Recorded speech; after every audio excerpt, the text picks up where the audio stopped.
Polsek Bang Air clear to take off. Everybody, use your earphone, tighten and enjoy. Hai sobat setia pendengar Poltek Bang Air dimanapun kalian berada. Gimana kabarnya hari ini? Semoga tetap sehat-sehat selalu ya. Karena hari ini kita kedatangan lagi nih tamu spesial dari salah satu taruna Politeknik Penerbangan Surabaya yang lagi fokus sama ujian lisensinya, lagi fokus sama tingkat akhirnya yang insya Allah akan lulus juga di tahun ini. Perkenalkan dulu nih siapa? Selamat pagi. Pagi, perkenalkan nama saya Akila Nova. Saya dari Prodi Teknik Pesawat Udara Angkatan 4. Di sini saya sedang menjalani sisa terakhir saya di tingkat akhir saya. Oke, Akila, panggilan sayangnya apa nih? Tetap Akila. Tetap Akila. Mau dipanggil sayang apa lagi ya? Nah, Akila nih kan sekarang lagi ada di podcastnya Poltek Bang Air nih. Nah, udah ada beberapa pertanyaan yang masuk yang akan nanti dibacakan dan we're gonna let it flow, oke? Untuk pertanyaan pertama nih dari beberapa penanya yang udah disaring, kita lihat dulu ada Kak Akila lulus SMA-nya kapan dan masuk Poltek Bangnya tahun berapa? Kalau Kayaknya pertanyaan ini ya, pertanyaan pertanyaan dasar yang ditanyain sama penanya tuh kebanyakan pertanyaan dasar. Oke, go ahead. Kalau lulus SMA tahun 2018, masuk Poltek Bang juga tahun 2018. Oh, alhamdulillah langsung ya. Iya. Oke. Kalau boleh tahu program studi yang dipilih itu apa dan jalurnya apa tuh? Kalau yang saya pilih itu jurusannya Teknik Pesawat Udara. Kebetulan ini tuh non reguler. Oh, kebetulan non-regulernya ya. Iya. Oke. Dengar nih, kalau misalkan Kak Akila ini unggulnya itu sebagai pemain atau atlet hoki, benar nggak tuh? Iya dulu. Iya dulu, gimana sih kok nggak sampai sekarang? Kenapa kok nggak dilanjutin sampai sekarang? Sebenarnya kemarin waktu sampai tingkat 2 terakhir, tingkat 21 tuh udah, karena izinnya sendiri tuh susah. Soalnya kan apalagi ini kan olahraga tim. Bener-bener. Olahraga tim itu mau kita latihan sendiri untuk tambah sendiri itu hanya untuk skill. Sedangkan kalau olahraga tim kan harus bareng-bareng ya. Bareng-bareng tuh sama teman-teman tuh harus dapet. Jadwalnya ya susah Iya. untuk ngaturnya ya. Iya sih, Soalnya sini cuma ngasih waktu weekend, iya, waktu kita dapat PCR aja. Tapi kan. kalau izin gitu emang belum bisa ya untuk kayak habis lecture, habis pelajaran selesai gitu? Nggak bisa. Nggak bisa. Oh, karena memang di sini juga kegiatannya padat ya. Kebetulan juga kan teknik ya, kemarin pas udah sempat ngajuin ke Kaprodi, bilangnya tuh kalau sebenarnya tuh nggak apa-apa, cuma saya tuh menyayangkan karena itu lebih banyak praktekan, jadi Iya, takutnya bener banget. ntar ketinggalan gitu. Daripada anjlok ya akademiknya. Iya sih benar.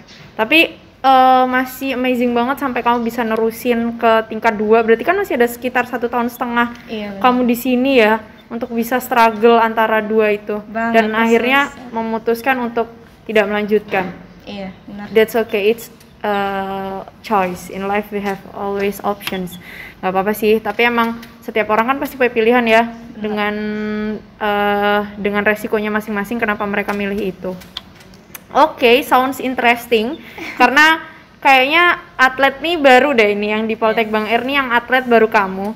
Dan hoki juga, dimana kalau kakak denger itu kayaknya jarang ya, asing banget kalau atlet hoki itu. Gimana sih awal mula kamu bisa terjun ke hoki itu? Awal mula tuh karena dari sekolah SMP nih. Kebetulan kan SMP dia tuh sekolah swasta yang ada ngunggulin sekolah olahraga. Jadi tetap fokus akademik, non akademik juga fokus. Seru banget sih asli. Dan dulu tuh awalnya tuh saya tuh bukan atlet hoki, melainkan atlet pencak silat. Oke, tapi udah ada skill dulu dong berarti. Maksudnya udah ada jiwa-jiwa atlet gitu dong. Ya alhamdulillah gitu. Challengingnya udah dari kecil dong berarti ya.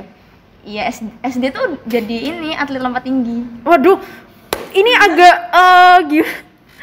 Oke, yang jadi tamu kali ini nih sebenarnya tidak hanya atlet hoki, tapi mantan atlet hoki, tapi juga mantan atlet pencaksilat dan mantan atlet lompat tinggi.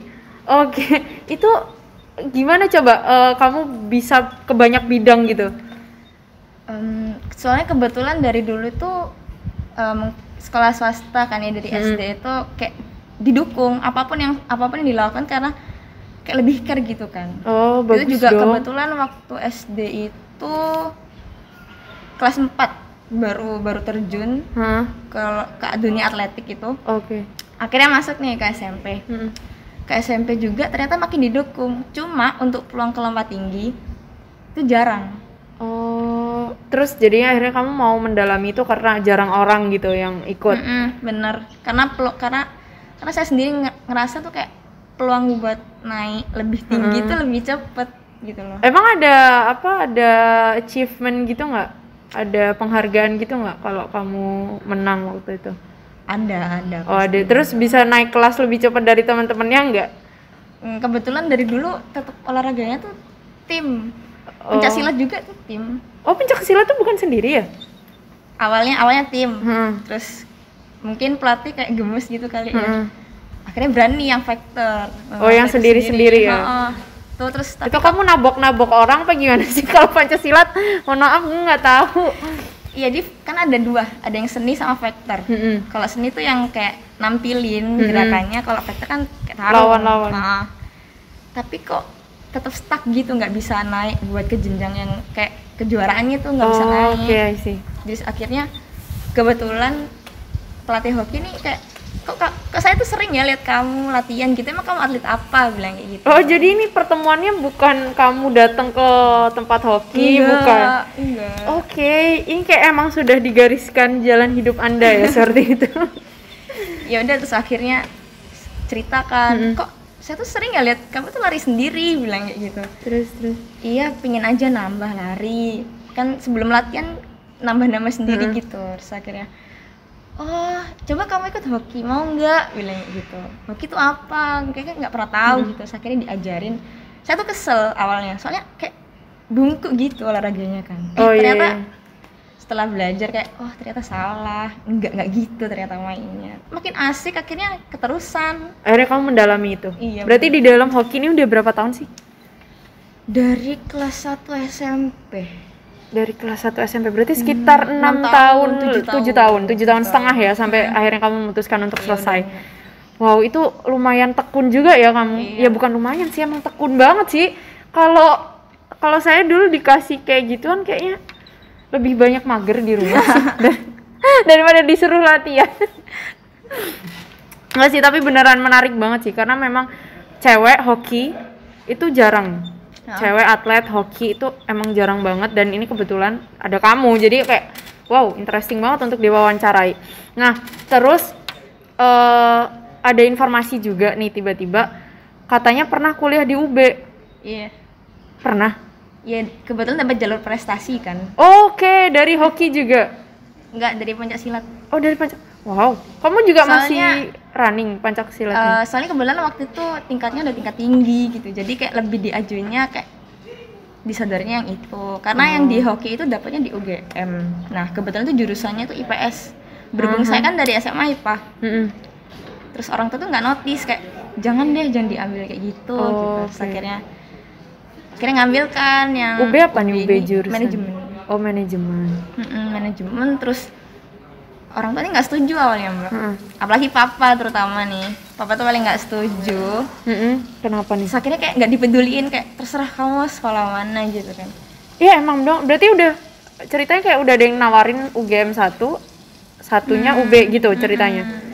Terus soalnya kan papa kan pingin kayak salah satu anaknya tuh ada yang nerusin gitu loh, jadi arsitek. Kebetulan kan anak papa terakhir. Arsitek, oke. Terus juga daftar sini tuh diam-diam. Oh, kucing-kucingan gitu ya sama papa? Jadi berangkat kerja sama jadwal tes di sini kan pagi. Jadi papa berangkat, baru saya berangkat tes. Lah terus itu dibantuin sama kakak sama mama. Oh, tapi cuman diem-diemnya sama papa doang lah ya. Tapi sengaja pihak lain ada yang udah mendukung nih. Doa ibu itu sebenarnya. Meskipun bapaknya kucing-kucingan, tapi emang doa ibunya lebih kuat. Kenapa? Kayak alasannya meninggalkan UB karena kan gini, realistis aja ya, sebagai anak muda dulu mah udah keterima UGM, keterima UB itu kan sesuatu yang kayak udahlah gue udah keren banget gitu. Kok kamu mau meninggalkan itu dan akhirnya kucing-kucingan sama papamu untuk di sini tuh kenapa sih? Dulu tuh awalnya pengen jadi tentara. Oke. Mau jadi tentara. Terus karena adalah yang nggak bisa bikin buat daftar tentara. Terus akhirnya kayak pingin gitu sekolah kedinasan. Udah sempat pikiran kayak gitu. Tahu sekolah sini tuh dari Antan. Apaan tuh? Dari Mantan. Kirain Antam. Dengernya Gold. Terus dari Mantan. Mantannya di sini juga? Enggak. Oh, kirain mantannya anak di sini juga. Terus kepoin kan, iseng kayak apa ini sekolah apa kayak gitu. Terus akhirnya cari-cari tahu. Kok ternyata seret gitu. Kayak pertama kali search Poltek Bang itu kayaknya ini gitu loh. Kayaknya ini, terus akhirnya ngomong ke mama kan. Mah gimana ya kalau adik tuh sekolah di sini aja. Nggak bisa kalau dipaksa sekolah arsitek, percuma bilang gitu. Emang kamu yang nggak ada passion mau ke arsitek? Enggak, meskipun sebenarnya kalau weekend tuh ikut papa kerja ya Mbak ya. Ikut cuma ngitung-ngitungin doang gitu. Nggak bisa seret. Oke, bener sih, nggak bisa dipaksa. Tapi di teknik pesawat udara, emang kamu nggak gambar pesawat?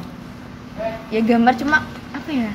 Lebih ribet. Iya. Tapi kan kalau teknik pesawat udara emang lebih fokusnya ke mesin kayak gitu-gitu ya. Oke sih. Berarti kamu passionmu anak mesin gitu dong, anak bengkel dong. Lah pokoknya nggak bisa diem. Tapi percaya sih, cewek atlet ya kan. Kurang cowok apa gitu, maksudnya kurang greget apa gitu maksudnya. Kayak itu tuh udah menunjukkan sih, nggak apa-apa. Sebenarnya yang masih banyak pengen aku ulik nih tentang hoki kamu. Pengalaman-pengalaman di balik itu tuh ada apa aja sebenarnya. Kalau cuman tadi sih beberapa pertanyaan yang masuk, ya mungkin itu dulu kali ya. Yang lainnya kita akan bahas di sesi lain deh. Aku pengen lebih tahu tentang hoki kamu. Gimana sih latar belakang kamu di hoki? Terus ada pengalaman apa yang nggak bisa dilupain? Atau kamu pernah diem-diem dari orang tua atau gimana sih selama kamu main hoki? Kalau main hoki tuh udah dari SMP ya. Apalagi udah dari SMP, maksudnya udah udah nempel banget lah sama kamu. Dari awal tuh papa tuh nggak pernah setuju kalau saya terjun di dunia atlet. Karena papa tuh bener-bener kayak difokusin kamu harus jadi orang arsitek gitu. Karena kakak itu nggak ada yang sama gitu loh, kayak nggak ada yang nurunin papa. Sedangkan kayak saya sendiri tuh suka yang kayak ya nggak bisa diem gitu. Iya, benar banget. Terus akhirnya waktu itu sempet jadi waktu kelas 3 SMP mau naik SMA kan, kucing-kucingan sama papa itu. Bohong kalau nggak berangkat pertandingan. Terus akhirnya ngomong lah ke mama, mah adek itu kayak gini loh ma, udah nurut mama aja. Nggak apa-apa, tak doain, bisa adek bisa, udah berangkat aja. Itu malam Mbak, malam. Jadi saya setiap hari tuh latihan tuh papa nggak tahu, papa taunya latihannya emang kapan? Malam juga latihan? Sore. Sore, jadi pulang sekolah sore gitu? Jam 3 kayak gitu. Jadi papa taunya les, tapi emang ada les, cuma kayak misal latihannya sore nih, habis latihan baru les. Kayak gitu, tetap kewajiban tetap. Cuma ya colong-colong itu untuk latihan hoki itu gitu. Terus akhirnya waktu udah berangkat sampai sana kan nggak pegang HP. HP kan dikumpulin, akhirnya nggak tahu tuh mama yang urus, papa itu jemput ke Banyuwangi. Itu pertandingannya di Banyuwangi? Di Banyuwangi. Ini apa, kejuaraan Porprov, pekan olahraga provinsi. Itu kan ajang bergengsi. Itu bayangin aja ya Mbak ya, masih SMP kan, waktu siapa yang nggak pingin, karena itu saya tuh yang paling kecil di antara yang lain, paling kecil. Pasti kayak suatu kebanggaan kan bisa kepilih. Akhirnya tetap berangkat. Terus akhirnya papa itu yang ngurus mama. Sampai akhirnya nggak berani pegang HP sampean, udah nggak mau pegang HP sayangnya. Takut kayak ntar malah kepikiran yang enggak kan. Terus akhirnya udah diurus sama mama, tapi pelatih sempat ngomong kayak gini, terus akhirnya udah nyampein kalau di handle. Akhirnya udah berjalan. Di situ tuh kayak ada semangat, kayak mau tak tunjukin ke papa kalau omongannya tuh salah, dan saya tuh bisa gitu loh. Dan akhirnya alhamdulillah tuh dapat emas. Alhamdulillah ya. Dapat emas, abis dapat medali pembagian tuh saya tuh langsung telepon tuh ke papa. Cuma kayak kayak akhirnya you show off ke papa. Kaget mungkin ya, shock kayak aku masih SMP gitu udah bisa dapat emas kan di acara bergengsi. Akhirnya waktu pulang sampai rumah itu dipelukan, iya selama ini papa salah mandang kamu, bilang gitu. Jadi semenjak itu didukung semuanya tentang hoki. Oke. Berarti itu sebenarnya yang jadi dasar awal kamu ya untuk meneruskan ke dunia hoki selanjutnya, karena bagi aku tuh kayak orang tuh bisa bertahan di situ, bisa istiqomah dalam satu hal tuh apa ya, hal yang susah sih bagi aku ya. Bagi aku yang banyak maunya, banyak kepengen ganti-gantinya, itu harusnya tuh ada suatu penguat yang emang alasan terbesar kenapa aku harus tetap ada di situ. Dan bagi Akila itu emang alasan terbesarnya untuk Akila tetap stay di hoki. Dan menurut saya tuh kayak nggak semua yang dilarang itu tuh kayak nggak ada hasilnya. Jadi kayak membuktiin kalau omongannya papa tuh salah gitu.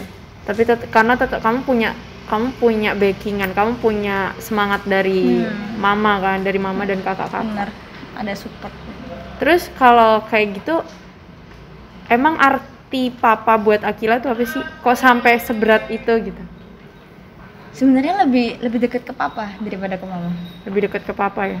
Karena makanya sampai sejaga itu sama papa. Benar. Jadi kayak oke, bolehlah belok dikit tapi tetap masih kayak ke akademik tuh tetap. Cuma kayak pingin buktiin kalau jalan gue tuh bisa. Oke. Iya sih, bener banget. Kita harus bisa nunjukin kalau apa yang orang omongin itu salah gitu kan. Kadang kita emang harus nunjukin itu. Iya, dan karena kan kayak enjoy ngelakuin itu, suka gitu. Jadi kayak mau kalau dua bisa jalan, kenapa harus satu gitu. Itu kan bagaimana Akila menunjukkan ke papa ya. Bener. Kalau papa Akila sendiri, buat Akila itu gimana sih? Arti papa buat Akila. Kok sampai benar-benar apa ya, nggak mau menggok dari papa tapi tetap mau nunjukin dan lain sebagainya, itu kan berarti kan ada hal yang lain gitu. Papa itu cinta pertama. Oke. Papa adalah cinta pertama anak perempuannya. Oke. Bener-bener, dan papa tuh dari kecil udah ngajarin kayak apa ya, papa tuh nggak pernah marah gitu loh mbak. Meskipun saya salah gitu tetap marahin, cuma ngasih taunya tuh enak. Jadi bener-bener kayak aduh, emang sedekat itu sama papa, aduh nggak bisa di deskripsiin.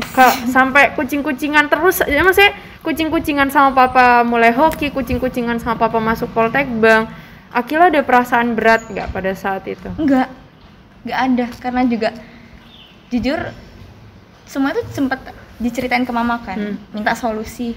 Mah, papa kok kayak gini sih, kenapa? Mama tuh juga nggak pernah yang jelek-jelekin papa mbak. Jadi kayak papa itu ada maksudnya juga kok, biar kami tuh kayak gini. Tapi Iya, adik tuh bisa dua, kenapa harus disuruh satu, bilang gitu.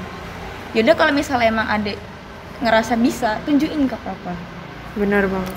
Biar papa itu nggak mandang sebelah mata buat adik. Iya, bener gitu. banget.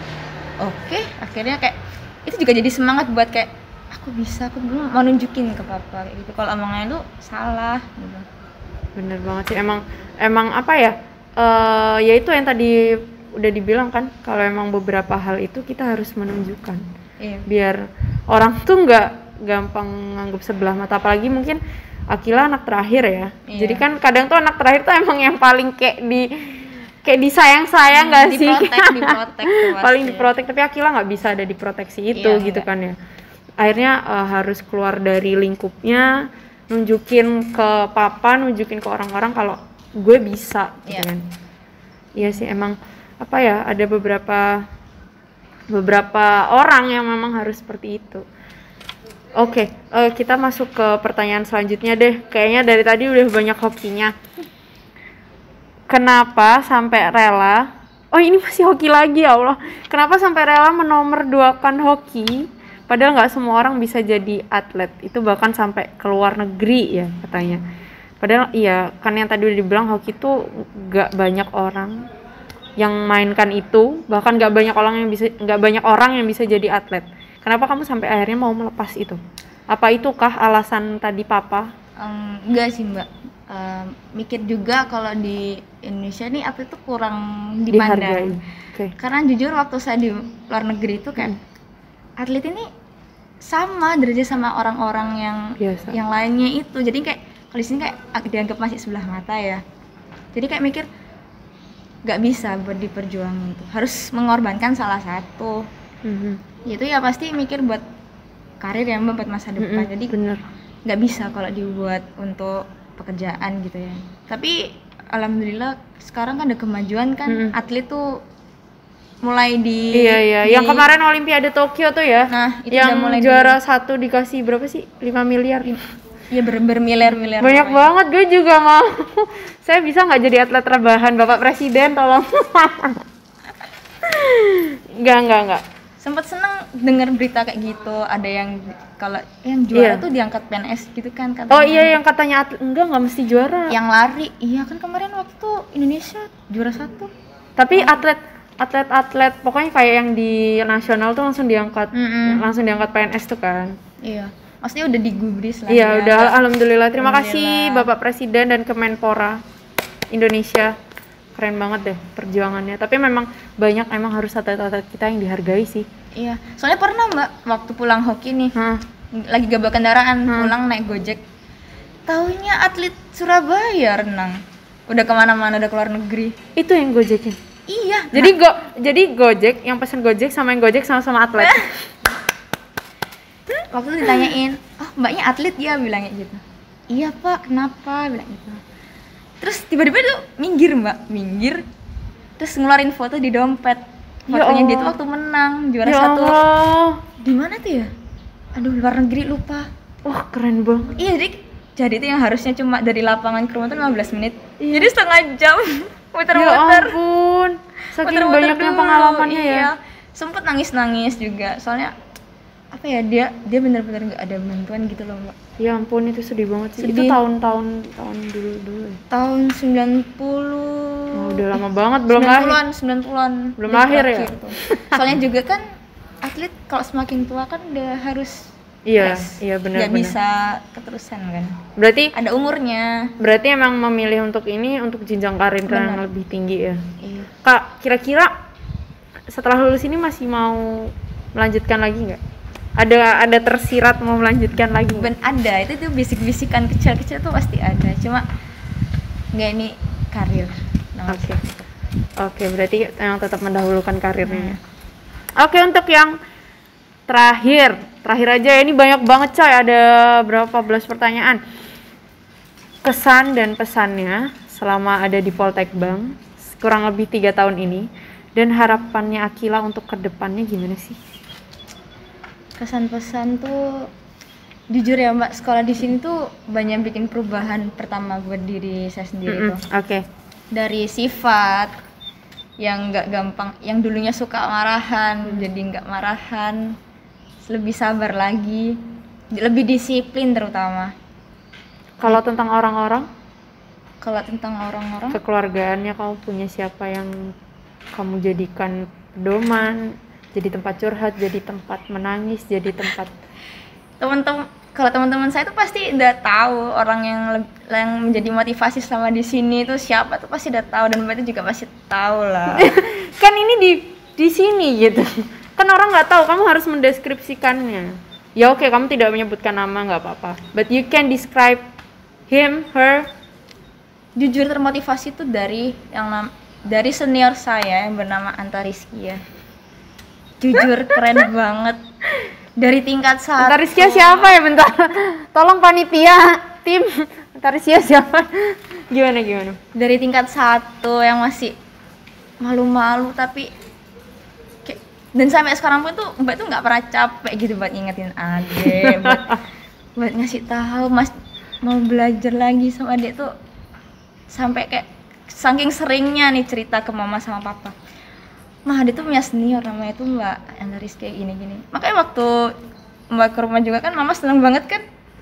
Iya sih ya. Se-excited itu ya, gitu loh sama mama, karena emang apa yang membuat kamu dengan sosok Anta Rizky sampai segitu tuhnya tuh apa gitu?